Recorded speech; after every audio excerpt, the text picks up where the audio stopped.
আসসালামু আলাইকুম দর্শক বন্ধুরা, লাভ বার্ড পাখি ধরনের ড্রয়িং করতে ভিডিওটির প্রথম থেকে শেষ পর্যন্ত দেখতে থাকো এবং খুব সহজে শিখে নাও এই ধরনের ড্রয়িং। চলো তাহলে শুরু করি। প্রথমে একটা লাভ এঁকে নিব। এই ড্রয়িংটি করার জন্য প্রথমে একটা আর্টবোর্ড নিয়েছি এবং মার্কার এই আর্টবোর্ডের উপরে এরকম করে একটা লাভ এঁকে নিলাম। এরপরে এঁকে নিব এই পাশে মাঝে একটা দাগ দিয়ে এঁকে নিব। দুটো পাখি অঙ্কন করব, এই জন্য দাগটা দিয়ে নিয়েছি। এরপর এই পাশে এই দাগের এই পাশ দিয়ে একটা পাখি এঁকে নিব। এর জন্য লাভের মাঝামাঝি থেকে একটা লাইন ধরে ওখানে থামাইয়া আবার নিচ থেকে একটা লাইন বের করে এরকম করে একটা পাখি এপাশে এঁকে নিলাম এবং মাঝে এরকম করে একটু দিয়ে রাখলাম, এটা হবে মুখ।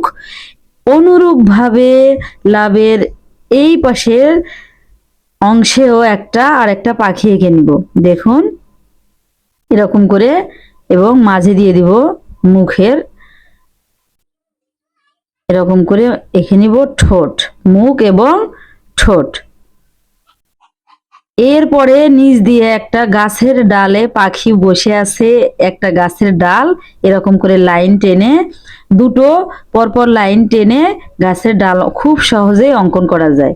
এরকম করে একটা গাছের ডাল এঁকে নিলাম, গাছের ডালে পাখি বসে আছে, এ ধরনের দৃশ্যই অঙ্কন করছি। এরপর এই ডাল থেকে ধরে এই পাশের পাখির লেজ এঁকে নিব। অনুরূপভাবে এই পাশের পাখিটারও একটা লেজ এঁকে নিব, এরকম করে ধরে এরকম করে মাথাগুলো একটু ডিজাইন করে দিয়ে দেখুন কত সহজে লেজ অঙ্কন করে নিয়েছি। এরপর লেজের থেকে 2 থেকে 3টা দাড়ি এরকম করে টেনে টেনে দিয়ে দেব। এটা হচ্ছে লেজের ডিজাইন। এরপর এঁকে নিব চোখ এবং চোখের ভিতরে দিয়ে দিব মণি। এরপর অনুরূপভাবে এই পাশের পাখিটাতেও এরকম করে একটা চোখ অঙ্কন করে নিব এবং মাঝে দিয়ে দিব মণি এবং বাইরের অংশটা একটু গাঢ় করে দিব।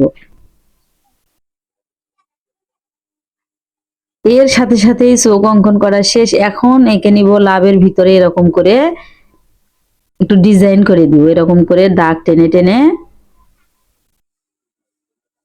প্রথমে 3টি, তারপর 4টি, তারপর 3টি এরকম করে ডিজাইন করে দিলাম এবং অনুরূপভাবে এই পাশেও এরকম করেই ডিজাইন করে দিব।